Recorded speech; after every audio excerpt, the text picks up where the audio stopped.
Latest info ওয়ানে সবাইকে স্বাগত।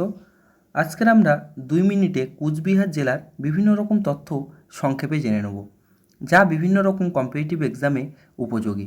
তো প্রথম প্রশ্ন যেটা, কুচবিহার জেলা কত সালে গঠিত হয়? উত্তর কী হবে? 1950 সালে। কুচবিহার জেলার আয়তন কত? উত্তর হবে 3387 বর্গ কিলোমিটার। কুচবিহার জেলার মোট জনসংখ্যা কত? উত্তর হবে 28,19,086 জন। এটা 2011 সালের আদমশুমারি অনুযায়ী। কুচবিহার জেলার লিঙ্গ অনুপাত কেমন? মহিলা 942 জন প্রতি 1000 জন পুরুষে। কুচবিহার জেলার শিক্ষার হার কেমন? 75.49%, 2011 সাল অনুযায়ী। মহকুমা কত?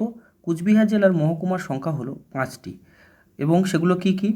কুচবিহার সদর, তুফানগঞ্জ, মাথাভাঙা, মেখলিগঞ্জ, দিনহাটা। কুচবিহার জেলার মোট ব্লক কটি? উত্তর হবে 12টি। কুচবিহার জেলার মোট গ্রাম পঞ্চায়েত কত? উত্তর হবে 128টি। এগুলো কিন্তু সব সরকারি তথ্য।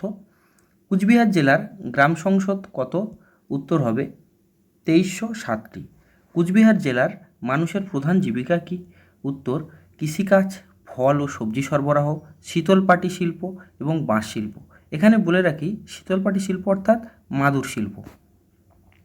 কুচবিহার জেলার সংস্কৃতি কেমন, অর্থাৎ সেখানে কী কী উৎসব আছে বা হয়, যেমন ভাওয়াইয়া, রাভা, রাস পূর্ণিমা, মেলা ইত্যাদি। কুচবিহার জেলায় কী কী ফসল উৎপাদিত হয়? ধান, তামাক পাতা, পাট, ভুট্টা, সুপারি, তরমুজ ও আলু ইত্যাদি। কুচবিহার জেলার আবহাওয়া কেমন?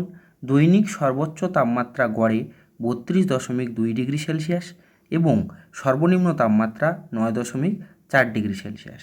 কুচবিহার জেলার বায়ুমণ্ডল অত্যন্ত আর্দ্র হয়। নদ নদী কেমন আছে বা কী কী আছে? তিস্তা, তোর্ষা, জলঢাকা ও কালজানি, এই সমস্ত নদ নদী কুচবিহার জেলায় আছে। এরপরে দেখো, কুচবিহার জেলায় কী কী পর্যটন কেন্দ্র রয়েছে? যেমন রয়েছে রাজবাড়ি, মদনমোহন মন্দির, বানেশ্বর শিব মন্দির, কামতেশ্বরী মন্দির ও সাগরদিঘি। তো আমাদের ভিডিওটা যদি ভালো লাগে অবশ্যই একটি লাইক করো এবং কমেন্ট করো। যারা সাবস্ক্রাইব করোনি তারা চ্যানেলটিকে সাবস্ক্রাইব করে নাও।